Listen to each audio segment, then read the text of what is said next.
Assalamualaikum warahmatullahi wabarakatuh. Perkenalkan nama saya Siti Ayuni, NIM 612012300011, kelas RA1 Manajemen Universitas Primagraha, program studi Manajemen Fakultas Ekonomi dan Bisnis. Di sini saya akan meresum materi pertemuan dari materi ke-1 hingga materi terakhir. Dosen pengampu yakni Bapak Syahrul Roji, Eskom MM. Di sini ada definisi komputer. Komputer adalah perangkat elektronik yang dapat memproses data, menerima input, menyimpan data, dan menghasilkan output. Komputer terdiri dari beberapa komponen utama seperti CPU, memori, hard disk, dan perangkat input atau output. Dengan kemampuan pemrosesan yang cepat dan ketelitian yang tinggi, komputer telah menjadi alat yang sangat penting dalam kehidupan modern saat ini. Di sini ada definisi teknologi informasi. Teknologi informasi atau biasa kita sebut sebagai TI adalah segala bentuk teknologi yang digunakan untuk menyimpan, mengolah, mendistribusikan, dan menyajikan informasi. TI mencakup perangkat keras, perangkat lunak, dan jaringan komunikasi yang memungkinkan penggunaan informasi secara efektif dan efisien. TI memiliki peran penting dalam berbagai bidang kehidupan. TI memiliki peran penting dalam berbagai bidang kehidupan, seperti bisnis, pendidikan, kesehatan, dan pemerintahan. Perkembangan TI telah mengubah cara orang berinteraksi, berkomunikasi, dan menyelesaikan masalah sehari-hari. Perkembangan teknologi informasi. Di sini ada sebelum komputer. Sebelum era komputer, teknologi informasi bergantung pada peralatan seperti mesin ketik, kalkulator, dan arsip fisik. Sebelum komputer ini, yaitu ada teknologi informasi yang masih manual. Proses pengelolaan data dan penyimpanan informasi masih sangat terbatas. Selanjutnya ada kemunculan komputer. Pada tahun 1940-an, komputer pertama seperti ENIAC dan UNIVAC memulai dikembangkan. Ini menandai awal revolusi teknologi informasi yang memungkinkan pengolahan data dan penyimpanan informasi secara digital. Yang selanjutnya, ada era komputer personal. Pada tahun 1970-an, komputer pribadi atau PC mulai masuk ke rumah-rumah dan kantor-kantor. Ini memungkinkan penggunaan komputer secara luas di berbagai bidang kehidupan. Selanjutnya ada perkembangan internet. Pada tahun 1990-an, perkembangan internet memungkinkan pertukaran informasi secara global. Ini membuka lebar pemanfaatan teknologi informasi untuk komunikasi, kolaborasi, dan akses informasi. Selanjutnya ada teknologi digital masa kini. Saat ini, teknologi informasi semakin terintegrasi dengan perangkat digital seperti smartphone, tablet, dan Internet of Things. Hal ini memudahkan akses informasi dan automasi dalam kehidupan sehari-hari. Selanjutnya ada penggunaan teknologi informasi dalam kehidupan sehari-hari. Teknologi informasi telah menjadi bagian integral dari kehidupan sehari-hari kita. Dari penggunaan smartphone untuk berinteraksi sosial, penggunaan komputer untuk bekerja, hingga penggunaan aplikasi untuk belajar. Teknologi informasi telah mempermudah dan memperkaya segala aspek kehidupan kita. Tidak hanya di lingkungan perkantoran atau sekolah saja, Teknologi informasi juga digunakan di rumah untuk hiburan, belanja, dan pengelolaan keuangan. Hal ini membuat kehidupan menjadi lebih efisien, terorganisir, dan terhubung dengan dunia luas. Selanjutnya ada peran teknologi informasi dalam bisnis, terbagi menjadi 4. Yang pertama, meningkatkan efisien. Teknologi informasi memungkinkan otomasi dan digitalisasi proses bisnis, mengurangi waktu dan biaya operasional. Yang selanjutnya ada meningkatkan produktivitas. Sistem informasi yang terintegrasi memudahkan koordinasi, kolaborasi, dan pengambilan keputusan yang lebih cepat. Yang ketiga, ada mendukung inovasi. Teknologi baru seperti analitik data, informasi of things, dan kecerdasan buatan memungkinkan inovasi produk dan model bisnis. Yang terakhir, ada meningkatkan layanan pelanggan. Aplikasi dan platform digital memungkinkan interaksi yang lebih cepat dan personal dengan pelanggan. Di slide selanjutnya, ada tantangan dalam implementasi teknologi informasi. Terbagi menjadi 4 pula. 1. Biaya investasi tinggi. Implementasi teknologi informasi membutuhkan investasi yang besar, terutama untuk infrastruktur, perangkat keras, dan perangkat lunak yang harus diperbarui secara berkala. Yang kedua ada keamanan data. Ancaman siber seperti hacking, malware, dan serangan lainnya dapat membahayakan keamanan data perusahaan yang semakin bergantung pada teknologi. Yang ketiga ada keterampilan sumber daya manusia.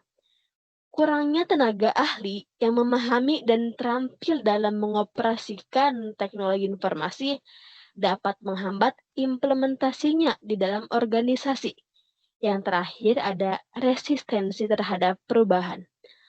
Perubahan budaya kerja dan pola pikir karyawan akibat implementasi teknologi informasi dapat memicu resistensi di dalam organisasi. Selanjutnya, ada keuntungan dan manfaat teknologi informasi. Produktivitas teknologi informasi meningkatkan produktivitas dengan otomatisasi tugas, akses cepat ke informasi, dan kolaborasi yang baik. Yang kedua ada efisiensi biaya. Teknologi informasi membantu menghemat biaya dengan mengurangi penggunaan kertas, mempercepat proses, dan menghindari kesalahan. Pengambilan keputusan. Data dan analitik yang disediakan oleh teknologi informasi membantu pengambilan keputusan yang lebih baik dan tepat waktu. Yang terakhir ada inovasi. Teknologi informasi mendorong inovasi dengan menyediakan alat dan platform baru untuk berkreasi, berbagi ide, dan berkolaborasi. Selanjutnya ada masa depan teknologi informasi. Terbagi menjadi 3. Yang pertama, kecerdasan buatan, yaitu teknologi AI akan semakin canggih. Yang kedua ada Internet of Things. Perangkat terhubung akan semakin banyak. Yang ketiga ada komputasi awan. Penyimpanan dan komputasi di cloud akan dominan. Di masa depan, teknologi informasi akan didominasi oleh kemajuan di bidang kecerdasan buatan, Internet of Things, dan komputasi awan. AI akan semakin canggih dan dapat melakukan tugas-tugas kompleks. Perangkat terhubung akan semakin banyak, menciptakan ekosistem yang terintegrasi, komputasi, dan penyimpanan di cloud yang akan menjadi lebih populer. Selanjutnya, ada pengenalan konsep, program, dan sistem software. Program dan sistem software adalah fondasi penting dalam dunia teknologi saat ini. Memahami konsep dasar dan komponen-komponennya akan membantu kita mengembangkan solusi digital yang efektif dan inovatif. Di sini ada definisi program dan sistem software. Yang pertama, ada program. Serangkaian instruksi tertulis yang diberikan kepada komputer untuk menjalankan tugas-tugas tertentu. Yang selanjutnya ada sistem software. Sekumpulan program dan utilitas yang memungkinkan perangkat keras komputer berfungsi dengan baik dan menyediakan lingkungan untuk menjalankan program aplikasi. Di sini ada komponen-komponen utama sistem software. Yang pertama, ada sistem operasi.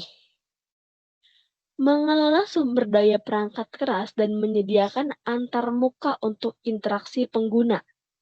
Yang kedua, ada compiler dan interpreter. Menerjemahkan kode program menjadi instruksi yang dapat dimengerti oleh komputer. Yang ketiga, ada utilitas sistem. Alat-alat bantu untuk manajemen, pemeliharaan, dan optimasi sistem komputer. Yang selanjutnya ada siklus hidup pengembangan sistem software. Yang pertama ada analisis, yaitu mengidentifikasi kebutuhan pengguna dan menentukan tujuan sistem. Yang kedua ada desain, yaitu merancang arsitektur, struktur data, dan algoritma sistem software. Yang ketiga ada implementasi, menulis dan menguji kode program sesuai dengan desain yang telah dibuat. Selanjutnya ada paradigma pemrograman dalam sistem software. Yang pertama ada prosedural, yaitu memecah program menjadi prosedur dan fungsi yang dapat dipanggil.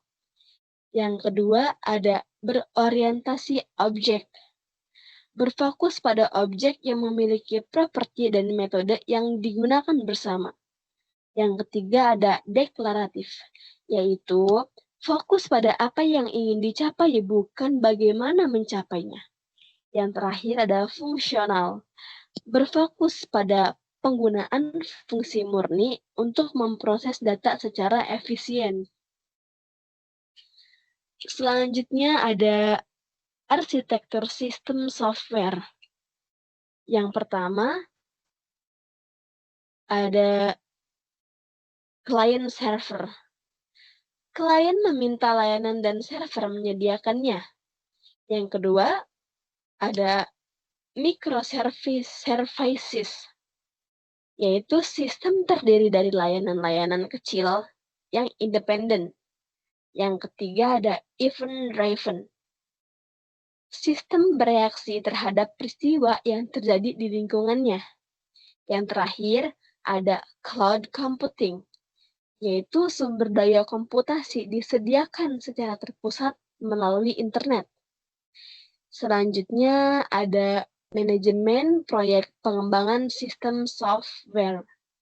Satu, ada perencanaan, yaitu menentukan tujuan, jadwal, dan sumber daya yang dibutuhkan. Yang kedua, ada analisis kebutuhan, yaitu mengidentifikasi dan mendefinisikan persyaratan sistem yang akan dibangun. Yang ketiga, ada perancangan, yaitu menentukan arsitektur, struktur data, dan algoritma secara software. Yang keempat, ada implementasi, yaitu menulis dan menguji kode program sesuai dengan desain yang telah dibuat. Di sini ada tren dan inovasi dalam sistem software. Yang pertama ada kecerdasan buatan. Di sini ada pengembangan algoritma dan sistem yang dapat belajar dan membuat keputusan sendiri. Selanjutnya ada Internet of Things, yaitu integrasi perangkat digital dengan sistem software untuk otomatisasi dan pengumpulan data. Yang ketiga ada DevOps, yaitu kombinasi praktik, alat, dan budaya untuk mempercepat pengiriman perangkat lunak. Yang terakhir ada blockchain, yaitu teknologi terdistribusi untuk rekaman transaksi yang aman dan transparan. Selanjutnya ada dasar-dasar perangkat keras. Perangkat keras adalah komponen fisik yang membentuk sebuah sistem komputer.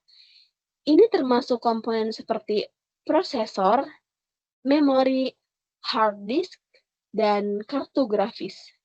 Memahami dasar-dasar perangkat keras adalah kunci untuk memahami bagaimana sebuah komputer bekerja.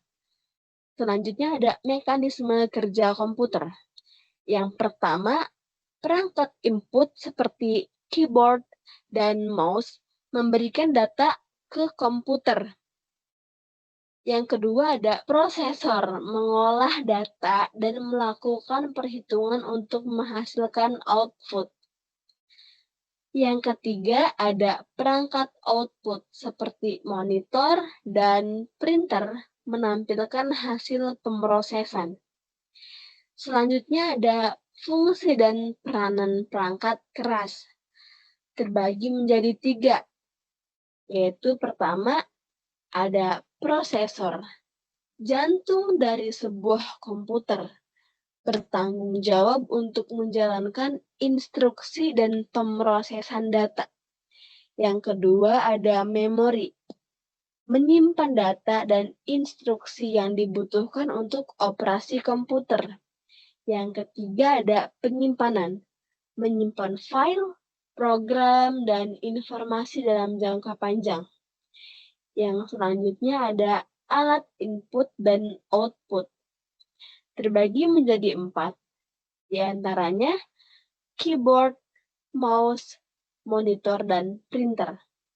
Keyboard yaitu alat utama untuk memasukkan teks dan perintah ke komputer. Mouse yaitu memungkinkan pengguna berinteraksi dengan komputer melalui gerakan dan klik. Selanjutnya monitor yaitu menampilkan output visual dari komputer seperti teks, gambar, dan video. Selanjutnya ada printer, yaitu mencetak dokumen, foto, dan materi lainnya dari komputer ke kertas. Selanjutnya ada alat penyimpanan. Terbagi menjadi 4, di antaranya ada hard disk, SSD, USB drive, dan cloud storage. Hard disk, penyimpanan utama untuk file, program, dan data dalam jumlah besar. SSD, penyimpanan yang lebih cepat dan lebih tahan lama daripada hard disk. USB drive, yaitu penyimpanan portable yang memungkinkan data dibawa dengan mudah. Yang terakhir, ada cloud storage, yaitu penyimpanan data secara online memungkinkan akses dari berbagai perangkat. Selanjutnya ada sistem komputer, terbagi menjadi 3. 1, perangkat keras, yaitu komponen fisik yang membentuk komputer. Yang kedua ada perangkat lunak, yaitu program dan aplikasi yang menjalankan fungsi komputer. Yang ketiga ada pengguna, yaitu orang yang berinteraksi dengan sistem komputer. Selanjutnya ada apresiasi grafik, hipermedia, dan multimedia dalam presentasi dan mengenal proses kata sampai dengan publishing. Selanjutnya ada apresiasi grafik, hipermedia, dan multimedia dalam presentasi. Presentasi yang efektif membutuhkan kombinasi yang tepat karena konten, desain, dan teknologi.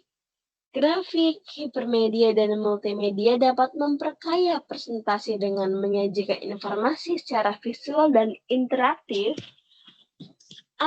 Apresiasi terhadap peran penting, unsur-unsur ini akan membantu menciptakan presentasi yang memukau dan mudah dipahami audiens. Selanjutnya ada pentingnya grafik, hipermedia, dan multimedia dalam presentasi. Grafik, hipermedia, dan multimedia dapat memvisualisasikan konsep abstrak dan menyajikan informasi secara menarik. Unsur-unsur ini dapat meningkatkan daya tarik dan memperkuat pesan presentasi sehingga audiens lebih mudah memahami. Penggunaan yang tepat dapat mempersingkat waktu penyampaian dan memperkaya pengalaman belajar audiens. Selanjutnya, jenis-jenis grafik, hipermedia, dan multimedia yang efektif terbagi menjadi 4. Yang pertama, infografis. Yang kedua ada video interaktif. Yang keempat ada presentasi animasi. Yang keempat ada realitas campuran. Selanjutnya ada teknik mengintegrasikan grafik, hipermedia, dan multimedia. Terbagi menjadi 3. 1. Perencanaan matang. Kunci sukses integrasi adalah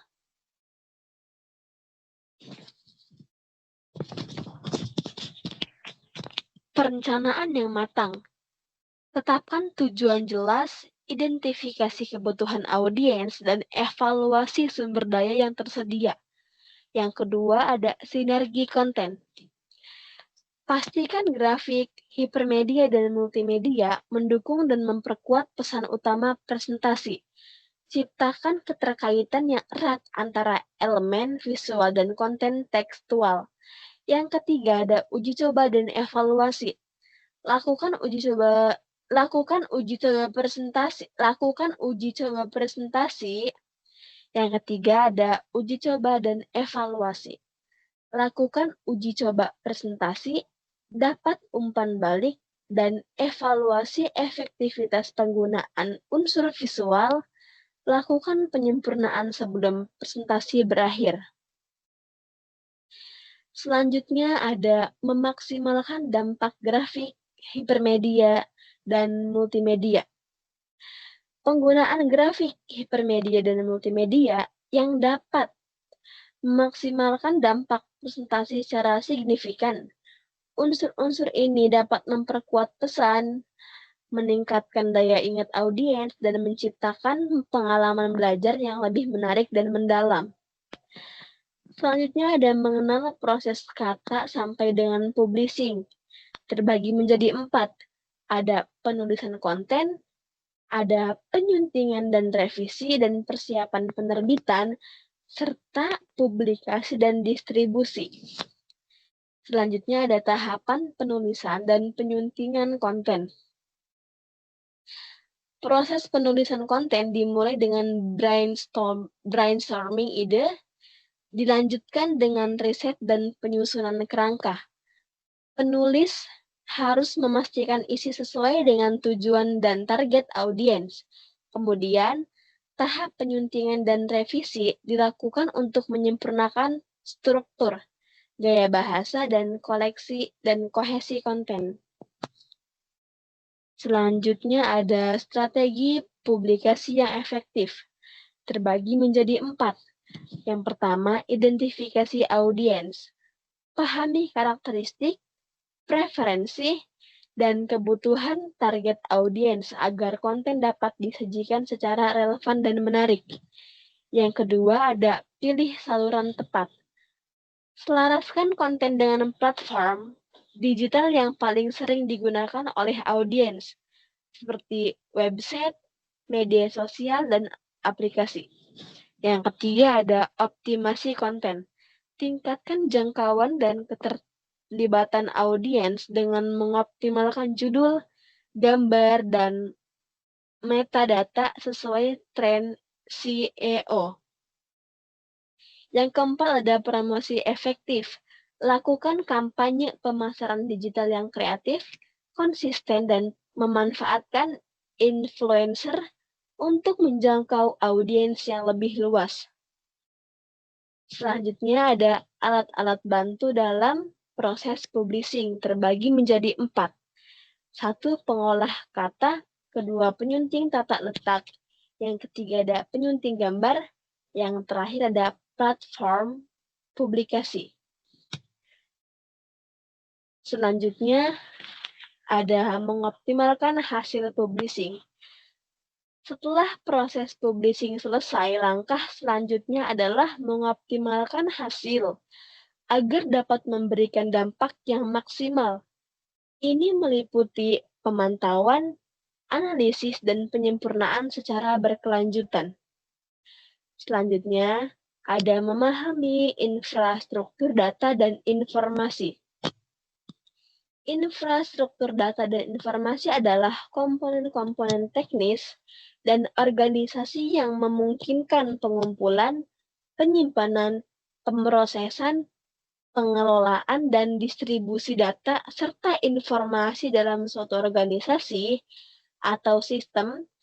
Infrastruktur ini mencakup berbagai elemen, baik perangkat keras maupun perangkat lunak, serta kebijakan dan prosedur yang digunakan untuk mengelola data dan informasi secara efektif. Selanjutnya ada komponen-komponen utama dari infrastruktur, data, dan informasi. 1. Ada perangkat keras atau hardware, terbagi menjadi beberapa bagian.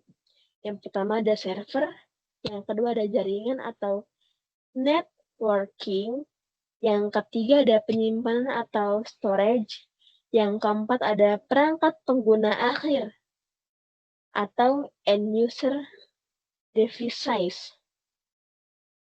Yang kedua ada perangkat lunak atau software. Terbagi menjadi 4 pula. Yang pertama perangkat lunak atau software.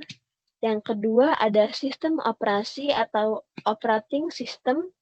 Yang ketiga ada aplikasi pengolahan data. Yang keempat ada aplikasi bisnis. Yang ketiga itu data, terbagi menjadi 3. Data operasional, data eksternal, dan data historis. Selanjutnya ada proses dan kebijakan, terbagi menjadi 3. Kebijakan keamanan data atau data security policies. Yang kedua ada prosedur pengelolaan data atau data management prosedur. Yang ketiga ada kepatuhan dan regulasi atau compliance and regulation. Selanjutnya, sumber daya manusia atau human resources. Terbagi menjadi 4, yaitu administrator basis data atau database administrators. Yang kedua, ada analis data atau data analis. Yang ketiga ada pengembangan perangkat lunak atau software developers. Yang keempat ada insinyur jaringan. Selanjutnya ada layanan cloud. Terbagi menjadi 2, yaitu infrastruktur sebagai layanan. Yang kedua ada perangkat lunak sebagai layanan atau software as a service. Di sini ada tantangan infrastruktur data dan informasi. Yang pertama ada keamanan data tantangan. Yang kedua ada skalabilitas tantangan. Yang ketiga ada kepatuhan regulasi tantangan. Yang keempat ada integrasi sistem tantangan. Yang kelima ada data manajemen data besar atau big data tantangan. Yang keenam ada pemulihan bencana tantangan. Yang ketujuh ada ketersediaan dan keandalan tantangan. Yang kedelapan ada pengelolaan biaya tantangan. Yang kesembilan ada kualitas data tantangan. Dan yang ke-10 ada keahlian dan sumber daya manusia tantangan. Kesimpulan, dengan menghadapi tantangan-tantangan tersebut secara proaktif dan mengimplementasikan solusi yang tepat, organisasi dapat membangun dan mengelola infrastruktur, data, dan informasi yang efisien, aman, dan berkelanjutan. Sekian, terima kasih. Wassalamualaikum warahmatullahi wabarakatuh.